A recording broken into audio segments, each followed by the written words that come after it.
Abdullah bin Amr bin As radhiyallahu anhu meriwayatkan sabda Nabi SAW, yuqalu li sahibil Quran, iqra' wartaki warattil kama kunta turattilu fid dunya, fa inna manzilaka inda akhir ayatin taqra'uha.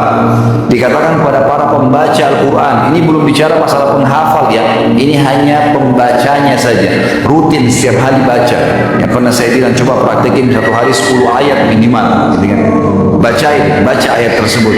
Yang sering membaca Al-Quran terus mengkhatam, diulangi lagi mengkhatam, diulangi lagi terus begitu, maka nanti hari kiamat disuruh dia membaca pada saat sudah berada di depan pintu surga. Dikatakan kepada para pembaca, bacalah dan naiklah, suruh tinggikan derajatnya. Lalu bacalah dengan tartil, pelan-pelan, sebagaimana kau mentartilnya semasa di dunia.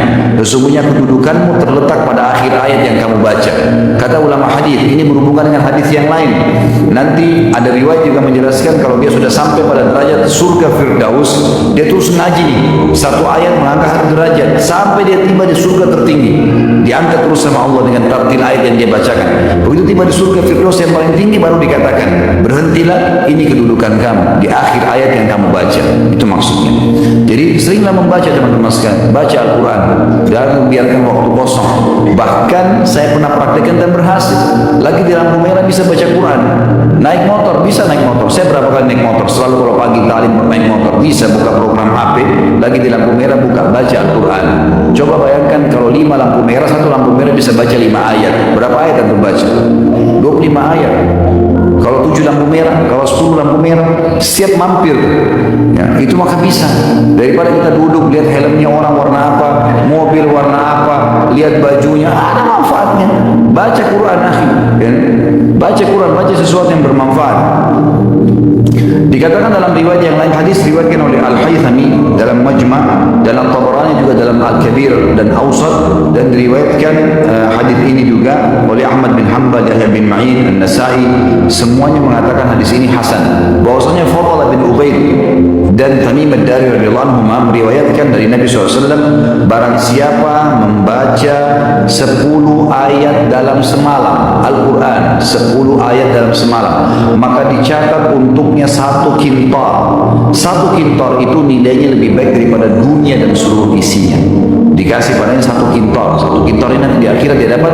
Kalau dikasih, dia lebih suka daripada dunia semuanya dan seluruh isinya dikasih, dengan manusianya, hewannya, segala macam hal.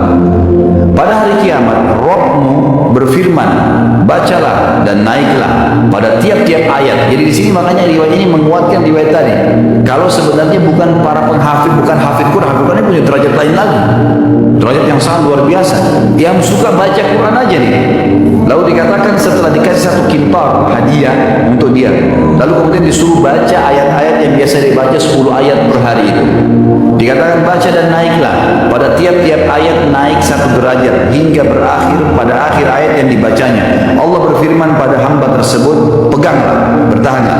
Hamba mengatakan dengan tangannya, ya Rabb, engkau lebih tahu. Maka dia berfirman, pada keabadian inilah, pada kenikmatan inilah. Jadi maksudnya disuruh berhenti, sudah berhenti baca. Dia tidak tahu dia sudah sampai derajat yang mana nih. Lalu dia mengatakan, ya Rabb, terserah kamu. Kalau suruh berhenti ya berhenti, kalau suruh baca ya baca. Ayat yang biasa dibaca di dunia. Jadi kalau makin sering khatam berarti makin banyak yang kita baca kan, makin tinggi derajatnya. Sampai di derajat surga Firdaus dia tidak sadar. Lalu Allah mengatakan, disinilah keabadian, disinilah kenikmatan yang kau dapatkan. Maka masuk surga Firdaus hanya membaca 10 ayat per hari. Bayangin tadi kalau kayak kasus lampu merah, lagi antri mau bayar parkiran, banyak kasus ini, banyak kasus. Antri mau wudhu, orang lagi antri 5 orang nunggu, tak usah lihat orang gulung celana, orang pakai sendal apa, buka HP baca Quran. Sesuatu yang bermanfaat teman-teman. Jangan, mulai sekarang harus ubah persepsi kita yang selalu malas-malasan nih. Karena kalau kita nggak paksain diri, nggak buatin program, kita nggak masukkan firman Allah, walladzina jahadu fina lanahdiyannahum subulana. Orang yang berusaha menuju ke jalan-jalan kami, kami akan pandu ke jalan-jalan kami. Kata ulama tafsir, yang dimaksud dengan kami akan pandu ke jalan-jalan kami, kalau seseorang sudah memaksakan dirinya untuk masuk ke dalam sebuah program ibadah, nanti Allah akan buat dalam program itu, dalam ibadah itu banyak program yang lain. Seperti kasus seringnya dia baca Quran misalnya. Mungkin kalau antum belum pernah coba baca Quran deh. Antara azan dari kamu coba baca Quran misalnya. Nanti kalau kita rutinkan, Allah akan mudahkan kita punya ide-ide baca Quran. Seperti tadi saya bilang, di lampu merah, lagi nunggu wudu, ada muncul ide di situ. 1000 program akan keluar nanti. Tiba-tiba kita berpikir bagian Al-Quran, tiba-tiba ini, tiba-tiba itu, banyak hal, banyak hal. Nanti mungkin kalau sudah sering dibaca terprogram lagi untuk menghafalnya dan seterusnya. Seringnya kita bersedekah akan membuat lahirnya program-program di sedekah itu.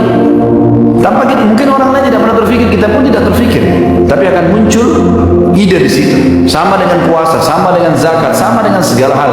Kalau kita sudah biasa buat program di situ, akan datang program-program yang Allah Azza wa Jalla mudahkan.